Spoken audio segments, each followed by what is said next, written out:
میں اپنے گھر والوں کو ایک دفعہ کسی ورکشاپ میں لے گیا. میری نئی نئی شادی ہوئی تھی, بہت دفعہ نئی نئی شادی ہوئی تھی, تو وہ والی دفعہ بھی نئی وہی شادی تھی. تو وہ والی دفعہ جو نئی شادی تھی نا, اب کون سی دفعہ تھی یہ میں نہیں بتاؤں گا. تو میں اپنے گھر والوں کو لے گیا ایک ورکشاپ میں, بڑی زبردست ورکشاپ تھی وہ. اس میں ویژن کی جو ورکشاپ اور ٹائم مینجمنٹ, بہت اچھی مکسچر تھی بہت ساری چیزوں کا, بہت مفید معلومات تھی. اچھا, اس ورکشاپ میں سارا ایلیٹ کلاس طبقہ تھا, بڑے ہائی لیول کے لوگ تھے. ہم بھی لے گئے اپنے گھر والوں کو, ہم نے کہا چلو ہم بھی کچھ سیکھ لیں, گھر والے بھی کچھ سیکھ لیں. میری نیت سیکھنے کے لیے کوئی عمر کی قید نہیں ہے, نہ اس کے لیے مفتی عالم, جس کو جو چیز جہاں سے مل رہی ہے لے لو. یہ جو آدمی ناک پہ مکھی بٹھالتے ہیں نا کہ میں چونکہ اب کچھ بن گیا ہوں مجھے سیکھنے کی ضرورت نہیں ہے, سمجھ لو اس کا اسی دن سے زوال شروع ہو گیا. اب کیا ہوا کہ گھر والوں نے بتایا کہ خاتون بیٹھی بھی تھی اسی ورکشاپ میں اور کہنے لگی آپ کا تعارف اور ہے, آپ کیسے آنا ہوا, آپ کون ہیں. انہوں نے بتایا بھائی ہم مفتی صاحب کے گھر والے ہیں. تو انہوں نے کہا کہ جی وہ اچھا مفتی صاحب تو اتنی شادیاں کرتے ہیں, تو آپ نے کیوں کی شادی ان سے؟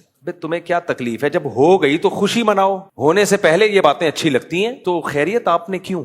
بھائی وہ میرے ماں باپ نے کر دی اور میں خوش ہوں, مجھے کوئی اعتراض نہیں, پھر بھی کیوں؟ اچھا خیر. دوسرا, آپ جب اپنے گھر سے کہیں جاتی ہیں تو ہسبینڈ کی اجازت سے جاتی ہیں؟ جی ہم تو خاندانی لوگ ہیں جی, اپنے شوہر سے پوچھ کے ہی کہیں جاتے ہیں, ہم تو نہیں جاتے. وہ بالکل یہ اسٹائل میں نا, پھر گھر والوں نے بھی بتایا کہ وہ اس طرح سے سمجھے, کچھ میرا اپنا اسٹائل ہے کیونکہ مجھے پتا ہوتا ہے یہ والی خواتین اس طرح سے ہی سمجھا رہی ہوتی ہیں, ہم تو نہیں جاتی, میں تو نہیں جاتی, میں نے تو آج تک کبھی نہیں بتایا اپنے ہسبینڈ کو میں کس وقت کہاں جا رہی ہوں. بھائی کیا کر رہی ہے بھائی, تو کیوں میرے گھر والوں کو باغی بنا رہی ہے؟ کہ ہم تو نہیں جاتے اپنے ہسبینڈ کو بتا کے, ہماری تو اپنی مرضی, جب منہ اٹھائے جہاں چلے جائیں. اچھا, اب شادی چونکہ نئی نہیں ہوئی ہے تو نئے کو بگاڑنا آسان ہوتا ہے, جب ایک ماحول میں انسان ایڈجسٹ ہو جائے نا تو پھر تو پتا ہے بھائی ان کا خاندانی پرمپرا ہی یہی ہے. تو خیر مجھے پتا چل گیا, تو میں نے بتایا, میں نے کہا یہ جو اس ڈیزائن کی خواتین ہوتی ہیں نا, جو یوں کر کے ٹھش پش کر کے, ان کا نہ شوہر سے کوئی ریلیشن ہوتا ہے نہ بھائیوں سے کوئی ریلیشن ہوتا ہے. خیر میں نے کور کر لیا, اس کے اللہ کا شکر ہے نقصان ہوا نہیں. لیکن یہ کیا ہے, آپ کے گھنٹوں کے بیانات ایک طرف, آپ کے درس ایک طرف, لیکن جتنا آپ کو آپ کا جو کلاس فیلو ہے یا آپ کے ساتھ جو آپ کا دوست ہے یا کسی بھی جگہ آپ کا ہم سفر ہے, کیونکہ اس کا لیول اور آپ کا لیول